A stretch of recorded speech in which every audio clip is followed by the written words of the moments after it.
Allez, aujourd'hui on va parler moniteur puisque je vais te présenter le Viltrox DC550 Pro, mais ça ce sera juste après l'intro.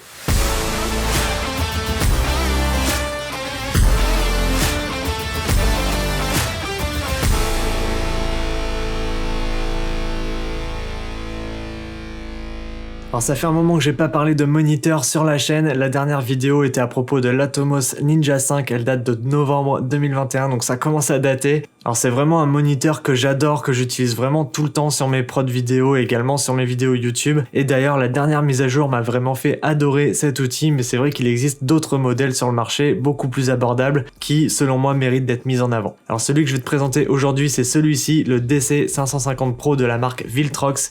Alors Viltrox on connaît, c'est une marque qui est là depuis pas mal de temps. Ils proposent déjà des objectifs, des bacs d'adaptation, de l'éclairage, divers accessoires pour la photo et la vidéo et ils proposent également des moniteurs. Alors récemment, la marque m'a envoyé ce produit afin que je fasse une petite review, que je te le présente sur la chaîne. Lorsque j'ai vu les caractéristiques et le prix surtout, je dois dire que j'étais assez surpris et c'est justement ça qui m'a fait accepter ce deal. J'étais vraiment curieux de voir si toutes les promesses étaient respectées. Alors rapidement, avant de commencer, la marque m'a envoyé ce produit mais je n'ai pas de directive précise. Comme d'habitude, je suis libre de dire tout ce que je veux, si jamais c'est nul, je le dirai, ils me payent absolument pas pour faire cette vidéo. Alors le modèle DC550 existe en deux versions, il y a le modèle classique et le modèle Pro. La différence, c'est que le modèle Pro a un écran tactile, il coûte 30 à 40 € plus cher que le modèle standard. Le DC550 coûte 170 € et le modèle Pro est environ à 200 €. Allez, on passe à l'unboxing. Le moniteur est livré dans sa housse de transport. On dirait un petit peu les housses GoPro au niveau de l'aspect, de la texture. Elle est rembourrée également, donc ça c'est cool, ça protège des chocs. Et puis on peut l'intégrer dans un sac photo sans aucun problème. À l'intérieur de la housse, on retrouve le support de moniteur. Ça je trouve que c'est plutôt un point positif parce que en général il va falloir acheter cet accessoire en plus pour pouvoir le riguer sur un boîtier ou une cage. Ensuite on retrouve une batterie NPF 550 dotée d'une prise USB-C, très malin, très pratique pour la recharger sur le terrain. On a bien entendu le moniteur en lui-même qui est livré avec un pare-soleil et enfin de l'autre partie on a quelques câbles, donc un câble HDMI vers Full HDMI, un HDMI vers micro HDMI ainsi qu'un câble USB vers USB-C. Donc déjà quelques gros points positifs, je l'ai dit pour le support mais pas seulement pour les câbles aussi. C'est vrai que selon le boîtier que tu vas utiliser, l'entrée HDMI elle est pas forcément toujours la même, donc là on sait déjà qu'on peut brancher le moniteur sur pas mal de boîtiers, mais malheureusement pour moi il n'y a pas de câble micro HDMI, c'est ce que j'utilise sur le Canon R6 Mark II et c'est un système de connectique qui est encore présent dans beaucoup de boîtiers, donc je trouve ça un petit peu dommage qu'il l'ait pas mis ici. Bon, il se trouve que moi j'en avais déjà un car je l'utilise avec l'Atomos. À titre de comparaison, lorsque j'ai acheté l'Atomos, moi j'avais pas de câble, j'avais plein de prises pour pouvoir les brancher dans tous les pays du monde mais pas de câble micro HDMI, donc je trouve ça dommage, c'est quand même un budget supplémentaire, tout comme le support de moniteur qui n'était pas fourni également. Là on a quasiment tout, c'est prêt à l'emploi et puis j'aime assez ce côté à la fois complet et pratique. On n'a pas d'accessoires inutiles, pas de câbles dont on se servira jamais ou bien des prises inutiles, donc pour ça c'est super. Au niveau de l'aspect du moniteur, on a un écran de 5,5 pouces avec le logo Viltrox en bas. Alors ce qui attire l'œil, c'est la molette qui se trouve sur la partie de gauche. Elle sert à la fois de molette de sélection mais également de bouton pour valider les paramètres. On reviendra justement sur les paramètres un petit peu plus tard. Juste au-dessus de cette molette, on retrouve le switch on-off. À l'arrière, on a deux grilles d'aération, l'emplacement pour la batterie et le bouton qui permet de déverrouiller la batterie. Sur la partie inférieure, on retrouve deux prises HDMI, donc une entrée ainsi qu'une sortie. La sortie, elle peut permettre par exemple de relier le moniteur à un écran plus grand, soit en filaire directement ou bien par un système de transmission vidéo. Alors ensuite, on a un pad vis de 1/4 de pouce avec des petites encoches sur le côté, donc ça permet de mieux fixer le support qui est livré avec. Souvent, on retrouve des petites encoches comme celle-ci sur les plateaux rapides, comme ce que tu vois à l'écran en ce moment. Donc du coup, moi je trouve ça plutôt pratique, ça évite que le moniteur, si jamais il est pas très bien serré, il se balade de tous les côtés. Juste à côté, on a une grille de ventilation ainsi qu'une prise casque en jack 3.5. Allez, on passe à la partie de droite, la partie alimentation, puisqu'on peut venir y brancher une prise DC-in 12 volts ainsi qu'une prise USB-C. Alors le câble USB-C, on l'a directement, mais on n'a pas de DC-in. Donc si jamais tu veux utiliser ce type de branchement, par exemple sur un rig avec une batterie V-mount, tu vas devoir acheter des câbles en plus. En tout cas, moi j'ai fait les tests, ça fonctionne parfaitement avec le câble USB-C ainsi que la prise 12 volts. Alors juste un truc, le câble USB-C je le trouve un tout petit peu court, mais si jamais tu veux tout alimenter via une seule batterie, tu vas pouvoir le faire sans aucun problème. Et l'avantage aussi d'utiliser ce genre de batterie, c'est que tu vas pouvoir gagner en autonomie parce qu'elles sont beaucoup plus puissantes que les petites batteries qui sont fournies directement avec le moniteur. Et si jamais ça t'intéresse, moi je te mets une vidéo juste ici qui explique comment on crée un rig caméra, un rig vidéo, avec quel accessoire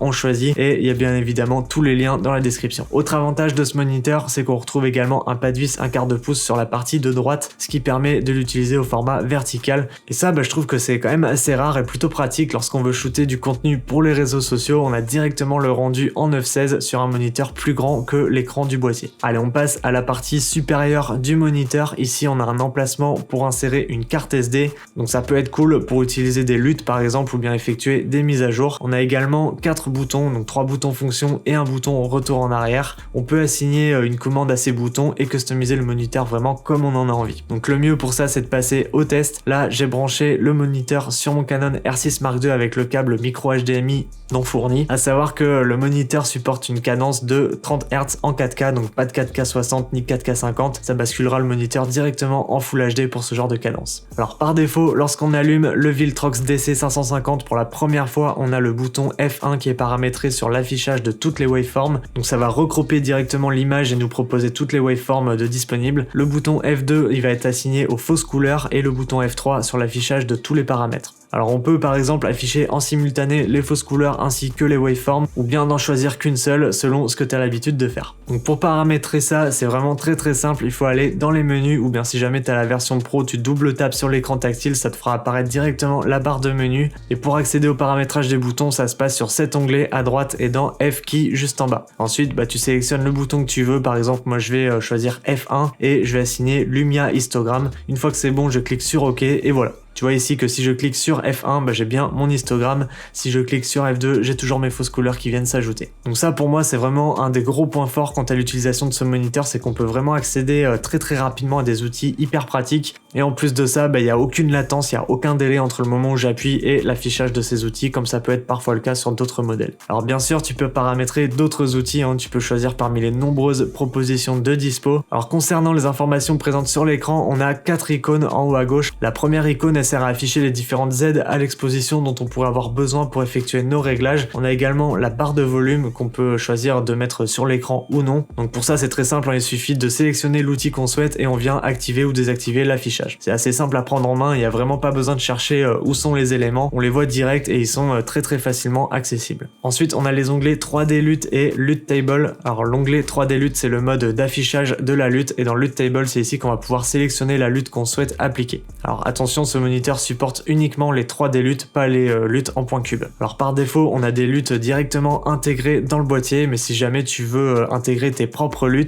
il va falloir les mettre sur une carte SD et venir les importer directement. Ça se fait très facilement, de même que la mise à jour si jamais tu dois en faire une. Alors le deuxième onglet en haut concerne les différentes aides à l'exposition, donc on a les fausses couleurs, le focus picking, l'exposition, le monochrome display entre autres. Le troisième menu lui va concerner plus les différents marquages qu'on peut intégrer au display, donc le premier paramètre concerne la couleur et l'épaisseur des marquages. Moi je les ai mis en bleu pour qu'on les repère plus facilement, mais tu peux changer la couleur, il y en a qui le mettent en rouge aussi. Ensuite tu peux sélectionner le pourcentage de la zone safe et mettre un contour par exemple sur le moniteur pour que lorsque tu fais ton cadrage, tu saches exactement où se trouve ton sujet par rapport au bord de l'image. Tu peux également afficher un marqueur qui va être placé au centre de l'image. Tu peux afficher la ligne des tiers aussi. Tu peux mettre aussi différents ratios que tu peux mettre sur l'écran, donc selon le projet que tu fais et le ratio que tu vas utiliser pour le montage, ça peut te donner également une idée du placement de ton sujet en fonction du recadrage de ton image. C'est vraiment super intuitif. Tu as aussi le zoom aspect ratio, donc ça va en fait squeezer, compresser ton image en fonction du ratio que tu auras sélectionné. Donc ça va être utile par exemple lorsque tu vas shooter avec des objectifs anamorphiques. Ça va te permettre d'avoir un rendu naturel en temps réel plutôt que de devoir shooter comme ça et d'attendre de desqueeze les rushs en post-prod. Et enfin, tu as une fonction de zoom, à savoir qu'avec la version pro du moniteur, vu qu'il est tactile, il est possible de zoomer directement avec les doigts sur l'écran. Donc on l'a vu tout à l'heure, mais à la droite, il y a un autre menu dans lequel il est possible d'effectuer quelques réglages sur le moniteur en lui-même, notamment au niveau de la langue. Donc là, on a le choix entre l'anglais et le chinois. On peut aussi choisir la vitesse du ventilateur. On a 3 modes de disponibles. Ensuite, tu peux régler le volume, configurer l'aspect de la barre de menu, remettre le moniteur en mode usine, configurer les boutons fonction, donc ça on l'a vu tout à l'heure. Et ici, tu as les informations concernant la version du logiciel installée. Alors concernant l'utilisation, je pense que c'est ça qui va intéresser tout le monde. Moi j'ai trouvé le moniteur vraiment très agréable à utiliser. Je l'ai pris pour des tournages en intérieur, mais pas trop, surtout en extérieur. On a ici un écran avec une luminosité de 1200 nits, donc je voulais voir si c'était confortable en plein jour. Et bah franchement, je dois dire que ça l'est. Déjà qu'avec l'Atomos Ninja 5, on est à 1000 nits et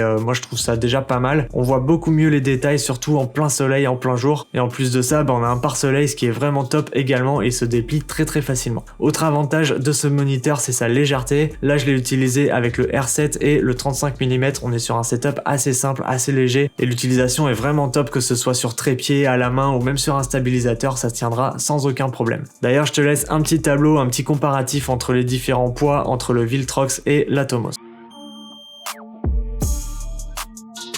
Alors en termes de durée d'utilisation, j'ai trouvé que la batterie elle tenait quand même pas mal de temps. Alors j'ai pas calculé précisément, mais avec la batterie fournie dans le pack, j'ai tenu facilement une demi-journée de tournage et il restait de la batterie. Moi celle que j'utilise au quotidien c'est celle-ci, c'est les NPF 750 qui sont un petit peu plus volumineuses et qui tiennent aussi beaucoup plus longtemps. Et j'en ai utilisé qu'une seule durant une journée entière de tournage. Bon, à la fin de la journée elle était presque vide, donc il faut quand même prévoir d'autres batteries si jamais tu fais des longues sessions de tournage, ou sinon prévoir un système permettant d'alimenter la batterie directement avec une autre source. Pour ce qui est de l'utilisation en vertical, franchement il n'y a rien à dire, je dois avouer que je m'en sers quasiment que pour ça depuis que je l'ai. Je tourne pas mal de contenu pour les réseaux sociaux, que ce soit pour moi mais également pour des clients, et je dois dire que c'est vraiment très pratique d'avoir un vrai retour, c'est hyper confortable. Ce que je fais le plus souvent, c'est que j'utilise une pince que je viens fixer à mon trépied ou alors à mon stabilisateur, comme ça j'ai un retour juste à côté de l'objectif. À la limite, j'aurais juste aimé que l'affichage des éléments sur l'écran se pivote, puisse se tourner quand je pivote mon écran pour être à l'endroit, mais en vrai c'est pas vraiment un problème, je m'adapte carrément. Alors j'aime bien aussi le fait que le pare-soleil soit rapidement détachable, c'est vraiment très pratique à enlever et à remettre, et bien entendu il faut l'oublier si jamais tu veux l'utiliser en vertical. Au niveau des câbles, moi je trouve que ça tient bien, j'ai pas eu de faux contact ou de perte de signal quel que soit le type de tournage. Je l'ai pas maltraité non plus, donc je suis quand même assez précautionneux avec mon matériel. Je m'en suis servi assez souvent quand même depuis que je l'ai, donc environ 2 ou 3 semaines, et ça tient plutôt bien. Il y a vraiment pas eu de faux contacts, c'est vraiment nickel. Alors j'ai voulu tester également la sortie HDMI pour le relier à un deuxième moniteur et avoir un retour supplémentaire. En général dans des prods, ce qu'on vient faire, c'est qu'on vient brancher un système sans fil au niveau de la sortie, ce qui fait que ça retransmet le signal à un deuxième moniteur qui est plus loin.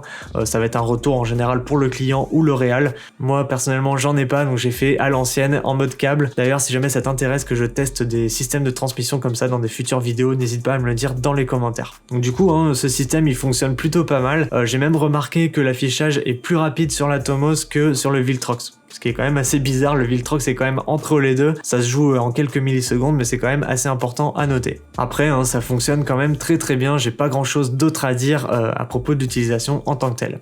Et dernière petite chose, on n'a pas la possibilité de mettre des LUT en output, donc le signal que tu vas renvoyer vers un autre moniteur, ça va être le signal brut. Donc voilà, concernant cette présentation du Viltrox DC550 Pro, on est sur un produit qui est vraiment très complet, il est pas cher aussi puisque la version Pro ne coûte que 200 €. D'ailleurs, moi je te conseille de mettre les 30 € supplémentaires et d'opter pour la version Pro. C'est vraiment très pratique d'avoir l'écran tactile et de sélectionner les différents modes, c'est beaucoup plus rapide que de devoir passer directement par le bouton. Après, c'est sûr qu'en termes de qualité de fabrication, on est sur quelque chose de tout en plastique sur le Viltrox, tandis que l'Atomos, lui, il respire plus la confiance. Il a une structure en aluminium qui fait que c'est beaucoup plus solide, mais aussi beaucoup plus lourd. Donc pour résumer, on a ici un excellent moniteur avec toutes les fonctions nécessaires à l'exposition. Il est hyper lumineux, c'est vraiment agréable à utiliser en plein jour, en plein soleil. Il est pas trop gourmand en batterie aussi, il peut s'utiliser en horizontal, mais surtout en vertical très facilement. Il est livré avec quelques accessoires assez cool et je pense que pour un premier achat ou alors un second moniteur en backup pour des prods un petit peu plus légères, il conviendra parfaitement. Allez, si jamais ce moniteur t'intéresse, je te laisse des liens dans la description. Merci d'être resté jusqu'au bout de cette vidéo et moi je te dis à très vite dans une nouvelle vidéo. Porte-toi bien, ciao.